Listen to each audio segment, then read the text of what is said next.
ఎన్నికలైన తర్వాత జనాన్ని ఈరోజు కలవటం జరిగింది.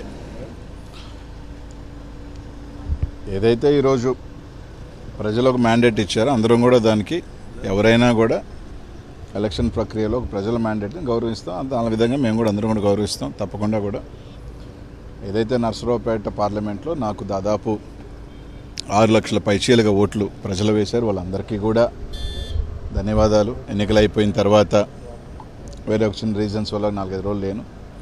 వాళ్ళందరికీ కూడా ధన్యవాదాలు. తప్పకుండా వైఎస్ఆర్సీపీ కార్యకర్తలు నాయకులకి తొందరలో కూడా అందుబాటులో ఉంటాం.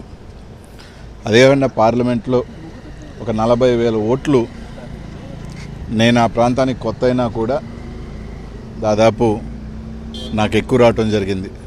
సో వాళ్ళందరికీ కూడా ధన్యవాదాలు. ఈరోజు ఎన్నికలు అయిపోయిన తర్వాత కొన్ని ప్రాంతాలలో ముఖ్యంగా పల్నాడులో కూడా మా సామాజిక వర్గానికి సంబంధించి నేనే వస్తే నాకు ఓట్లు వేశారని కొన్ని ఊళ్ళల్లో కూడా దాడులు జరిగాయి. కొన్ని ఊళ్ళలో భయభ్రాంతులు కూడా కొన్ని జరగడం జరిగింది. వినుకొండ కానీ సత్తెనపల్లి కానీ. అలాగే ఒక సోదరుడు ఆత్మహత్య కూడా చేసుకున్నాడు, ఒక ఉప సర్పంచ్ సత్తెనపల్లి. తప్పకుండా వాళ్ళందరినీ కూడా కలుస్తాం, వాళ్ళకి భరోసా ఇచ్చే కార్యక్రమం చేస్తాం. ఈరోజు వాళ్ళకి ప్రజలు మ్యాండేట్ ఇచ్చారు. తప్పకుండా వాళ్ళు చేసిన హామీలన్నీ కూడా మంచి చేయాలి మనస్ఫూర్తిగా, ప్రజలకి మంచి చేయాలి మనస్ఫూర్తిగా కూడా కోరుకుంటాం. వాళ్ళకి అన్ని రకాలుగా కూడా ఏదైతే వాళ్ళ కూటమికి ఇచ్చిన మ్యాండేటు, ప్రజలకు ఇచ్చిన హామీలు అన్నీ కూడా నెరవేర్చాలని కోరుకుంటాం. తప్పకుండా కూడా ప్రజాక్షేత్రంలో వాస్తవమే ప్రజలు మాకు పెద్ద ఎత్తున ఒక భారీ మ్యాండేట్ ఇచ్చారు. మా తప్పొప్పులు ఏదన్నా ఉన్నా కూడా తప్పకుండా సరిదిద్దుకుంటాం. ప్రజలకి నిరంతరం మళ్ళీ అందుబాటులో ఉండే కార్యక్రమాలు తొందరలో కూడా మళ్ళీ వాళ్ళకి కూడా కొంత అవకాశం ఇస్తాం. న్యూ గవర్నమెంట్ కాబట్టి తప్పకుండా కూడా తప్పులు చేస్తే ప్రజల పక్షాన్ని నిలబడతాం, మా కార్యకర్తల పక్షాన్ని నిలబడతాం. ఈ రోజు కూడా జగన్మోహన్ రెడ్డి గారు ఒంటరిగా పోటీ చేసినా కూడా 40% ఓట్ షేరు ఈరోజు జగన్మోహన్ రెడ్డి గారు సాధించుకోగలిగారు. సీట్లు రాకపోయినప్పుడు కూడా దాదాపు 40% ఓట్ షేర్తో ఈరోజు జగన్మోహన్ రెడ్డి గారు ఉన్నారు. మళ్ళీ బౌన్స్ బ్యాక్ అవుతాం, ప్రజల పక్షాన్ని నిలబడతామని చెప్పి తెలియజేస్తూ ఉన్నాం. కొంతమంది అనిల్ అజ్ఞాతంలోకి వెళ్ళిపోయాడు. ఎన్నికలైంది 4వ తారీఖున 6-7 రోజులైంది. దీని లోపలికి అడిగి బారిపోతాం. నాకేమీ దాదాపు 2009 నుంచి 2019 దాకా దాదాపు ప్రతిపక్షమే. కేవలం 5 సంవత్సరాలే అధికారం. దాంట్లో కూడా చివరి 2 సంవత్సరాలు ఒక రకంగా స్థానికంగా నాకు అనేక ఇబ్బందులే పడ్డా. దానివల్ల దాదాపు 15 సంవత్సరాలు నా రాజకీయ జీవితంలో 10 సంవత్సరాలు, ఇంకొక 5 సంవత్సరాలు ఉంటాం. దానివల్ల ఏదో ఇబ్బంది పడిపోయేది. తప్పకుండా ఏ దానికైనా కూడా ఏం చేసినా కూడా సిద్ధంగా కూడా ఉంటాం. రాజకీయాల్లోకి వచ్చిన తర్వాత ఏ నిర్ణయం తీసుకున్నా ఏ దానికి చేసినా కూడా కట్టుబడి ఉంటేనే కదా రాజకీయాల్లోకి వస్తాం. నిజమే, మా వల్ల పొరపాట్లు లేకపోతే మేము అధికారంలో ఉన్నప్పుడు కొన్ని మా రకరకాల వల్ల మేము ఓటమి చెందుంటుంది. తప్పు ఓటమి చెందినంత మాత్రాన దాన్ని సరిదిద్దుకొని మళ్ళీ వెళ్తాం. మాలో లోపాలేంటి? కొంతమంది చెప్తా ఉన్నారు మంత్రుల వల్ల నోటు దూల వల్ల ఓడిపోయారు, మంత్రులు దీనివల్ల ఓడిపోయారని. రైట్, నిజంగా మా పొరపాట్లు ఉంటే ఎవరైనా కానీ తప్పకుండా మా తరపు నుంచి సరి చేసుకోవాలంటే సరి చేసుకుంటాం. ప్రజలు మేము అలా ఉన్నాం కాబట్టి మాకు ఈ మ్యాండేట్ ఇచ్చారు మా అందరికీ అనుకుంటే తప్పకుండా దానికి సంబంధించి సరిదిద్దుకొని ఇంకా మెరుగ్గా వెళ్తాం.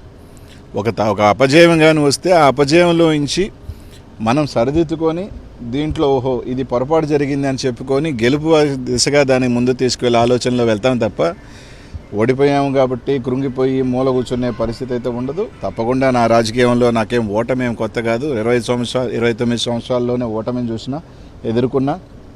భగవంతుడి దయ వల్ల కొంతమంది కోరుకున్నట్టు ఒక చిన్న స్థాయి వ్యక్తిని, ఎవరు అండదండలు లేకపోయినా ఈ రాష్ట్రంలో చిన్న వయసులోనే 2 సార్లు ఎమ్మెల్యే అయినా ఉండి మంత్రి అయినా ఉండి, అది జగన్మోహన్ రెడ్డి గారి ఆశీస్సుల వల్ల, మా నెల్లూరు ప్రజల ఆశీస్సుల వల్ల.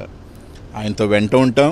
ఆయనకు మంచి ఉన్నప్పుడు బాగున్నాం, ఆయన బాగా కష్టంలో ఉన్న ఆయన ప్రతిభ ఉన్నాం. బాగున్నప్పుడు మమ్మల్ని బాగా చూసుకున్నాడు. ఈరోజు ఆయన మళ్ళీ కూడా ఆయనతోనే ఉంటాం, ఆయనతోనే నడుస్తాం, కడదాకా కూడా ఆయనతో ప్రయాణం చేస్తాం. ఆయన కష్టాల్లో ఉంటాం, అన్నింటిలో ఉంటాం. మేము ప్రజల పక్షాన ఉంటాం. వాళ్ళు కానీ ఏదైతే హామీలు ఇచ్చారో లేకపోతే ఖచ్చితంగా నిలదీసే కార్యక్రమం కూడా చేస్తాం. కానీ దాంట్లో మాలో లోపాలని సరిదిద్దుకుంటాం. తప్పకుండా కొందరు చెప్పినట్టు మాలో ఏమైనా లోపాలు ఉన్నాయి ఉంటేనే ఏదో ఒక చిన్న ఉంటే తప్పకుండా సరిదిద్దుకొని ఇంకా మెరుగ్గా వచ్చే కార్యక్రమం చేస్తాం. దాడులు దయచేసి ఈరోజు వాళ్ళకి మ్యాండేట్ ఇచ్చారు. ఈరోజు ఆ రోజులని చూస్తున్నాం. పల్నాడులో ఏ విధంగా దాడులు చేస్తున్నారు, ఏ విధంగా ఊర్ల మీద పడి చేస్తున్నారు. వాళ్ళు ఆలోచన చేసుకోవాలా. వాళ్ళే చెప్పారు మేము దాడులు చేసాం కాబట్టి మేము అధికారం కోల్పోయాము రకరకాలండి. ఇప్పుడు వాళ్ళు చేస్తున్నారు, వాళ్ళ భాష తీరు మార్చుకోకపోతే వాళ్ళు కూడా 2029లో తప్పకుండా కూడా కూర్చుంటారు, అదేం ఇబ్బంది ఏం లేదు. మా భాషలు బాగాలేను అన్నప్పుడు, మమ్మల్ని అన్నప్పుడు వాళ్ళు ఈరోజు మాట్లాడే భాషలు కూడా తప్పకుండా ఉంటాయి. కాబట్టి తప్పకుండా ఎవరు యాడికి ఏమి వెళ్ళిపోం. ఖచ్చితంగా వాళ్ళు కూడా ఓడిపోయినప్పుడు కొన్ని నెలల తరబడో లేదా సంవత్సరాల తరబడో వాళ్ళు కూడా ఇళ్లలోనే ఉన్నారు, అవకాశాలు ఇచ్చారు ప్రభుత్వాలకు కూడా. ఈరోజు కూడా ఖచ్చితంగా ఈరోజు అయిందే 4వ తారీఖు ఎన్నిక అయిపోయింది. ఎన్నిక అయిపోగానే వచ్చి రోడ్ల మీద పడవం కదా. వచ్చిన తర్వాత ఆ ప్రభుత్వానికి టైం ఇస్తాం, వెచ్చి ఉంటాం, అంతమించి ఇంకేం లేదు. అన్నిటికీ సిద్ధపడే వాళ్ళమే. అన్నిటికీ కూడా కష్టాలకి రాజకీయాల్లోకి వచ్చినప్పుడు ఇప్పుడు కూడా గెలుపులే ఉండం, ఓటమి ఉంటుంది, గెలుపు ఉంటుంది. ఈ ప్రజాక్షేత్రంలో పోయినసారి మాకు మ్యాండేట్ ఇచ్చారు, ఈసారి వాళ్ళకి మ్యాండేట్ ఇచ్చారు, రేపు మళ్ళీ మాకు మ్యాండేట్ ఇస్తారు. ఒక్కసారి అందరూ గుర్తుపెట్టుకోవాల్సింది ఏంటంటే 234 సీట్లు ఉన్న తమిళనాడులో ఒకసారి కేవలం డిఎంకే 2 సీట్లే వచ్చింది, 2. తర్వాత ఎన్నికల్లో మళ్ళీ గవర్నమెంట్ 4 సార్లు డిఎంకే రాజకీయ జీవితంలో డిపాజిట్స్ కోల్పోయింది, 4 టైమ్స్, ప్రతిసారి గెలిచింది. కాబట్టి 2019లో మేము గెలిచినప్పుడు తెలుగుదేశం పని అయిపోయింది అన్నారు, ఇప్పుడు మా పని అయిపోయింది అది అంటున్నారు. సరే 2029కి ఏ విధంగా బౌన్స్ బ్యాక్ అవ్వాలి, ఏ విధంగా ప్రజలకు అండ ఉండాలి అంతా కూడా రచిస్తారు. ముఖ్యమంత్రి మా జగనన్న తప్పకుండా బౌన్స్ బ్యాక్ అవుతాం, తప్పకుండా వస్తామని చెప్పి తెలియజేస్తాం. ఎన్నికల ముందు అనిల్ అనేక ఛాలెంజ్ చేశారు, వాటి సంగతి ఏంటంటే టీడీపీలు అడుగుతున్నారు. ఇప్పుడు ఒకసారి మీరు అందరూ ఆలోచన చేయాలా, నేను ఛాలెంజ్ విసిరాను కానీ ఛాలెంజ్ ఎవరు తీసుకోవాలా? ఎలా ఉంటారంటే నేను ఛాలెంజ్ విసిరినమాట వాస్తవమే, నేను ఛాలెంజ్ విసిరినప్పుడు అవతల ఛాలెంజ్ తీసుకొని రైట్ మేము కట్టుబడి ఉన్నాం ఈ ఛాలెంజ్కి అని చెప్పుకుంటే బాగుండేది. ఎన్నికలు అయిపోయిన తర్వాత అప్పుడు ఛాలెంజ్ చేసేవి కదా అంటే అలా కాదు కదా. నేను ఒక సవాల్ విసిరినప్పుడు ఆ సవాల్ స్వీకరించేవాడు కూడా స్వీకరించుకొని చేస్తుంటే బాగుండేది, రైట్. ఏదో సామెత ఒకటి ఉంది, హనుమాన్ జంక్షన్లో నాకు బాగా నచ్చిన డైలాగు, గెలిచినోడు చెప్తాడు ఓడినోడు వినాలని. ఈరోజు వాళ్ళు చెప్తున్నారు, మేము వింటాం, పర్వాలేదు. ఈరోజు వాళ్ళు ఏదైనా చెప్తున్నారు, రైట్, వాళ్ళు ట్రోల్ చేసుకుంటున్నారు, చేసుకునే అబ్బాయి ఇబ్బంది ఏం లేదు. ట్రోల్ చేసుకునే స్థాయిలో మేము ఉన్నామంటే మేము ఎదిగినట్టే. We are in public, good publicity or bad publicity is a publicity. నియోజకవర్గాల మార్పులు ఓటమిలో ఎంతవరకు ఫ్యాక్టర్కి పనిచేసింది? ఏమీ ఇప్పుడు పల్నాడులో నాకు 40,000 ఓట్లు ఎమ్మెల్యేల కన్నా ఎక్కువ వచ్చినాయి కదా చెప్తున్నా. కాబట్టి అదేం పెద్ద నేను కోరుకోను, ఎందుకంటే ఇంత పెద్ద ఎలక్షన్ దీంట్లో కొన్ని దగ్గరలా చూసుకున్నప్పుడు రకరకాల అనుమానాలు ఉన్నాయి, రకరకాలు ఉన్నాయి. కాబట్టి అదేం పెద్ద ఫ్యాక్టర్ నేను అనుకోను.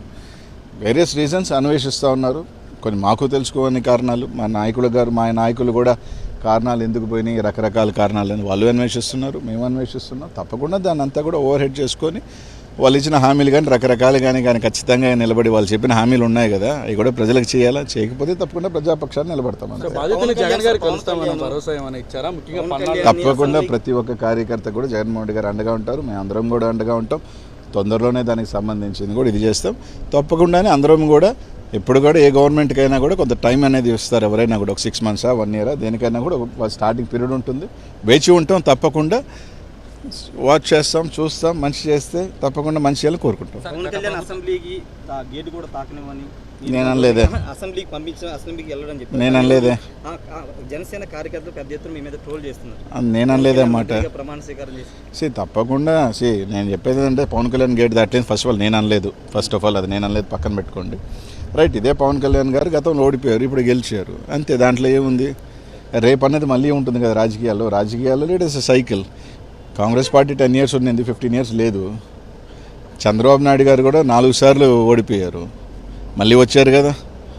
అలా అని రేపు రాలేని ఎలా అనుకుంటాం? సరే, ఎవరు అనుకోవటం వాళ్ళ ఉద్దేశంలో మేము రాము అని అనుకుంటున్నారు, మేము ఎలా బౌన్స్ బ్యాక్ అవ్వాలని మేము అనుకుంటున్నాం, అంతే.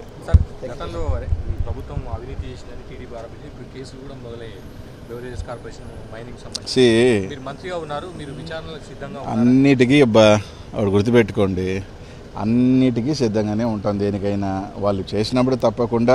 ఇప్పుడు వాళ్ళకి కక్ష సాధింపు చేయని అంటున్నారు, మళ్ళీ ఒక పక్క చేస్తామంటున్నారు, అన్నిటికీ కూడా సిద్ధంగానే ఉంటాం కదా. రాజకీయాల్లో పారిపోం కదా అందరము.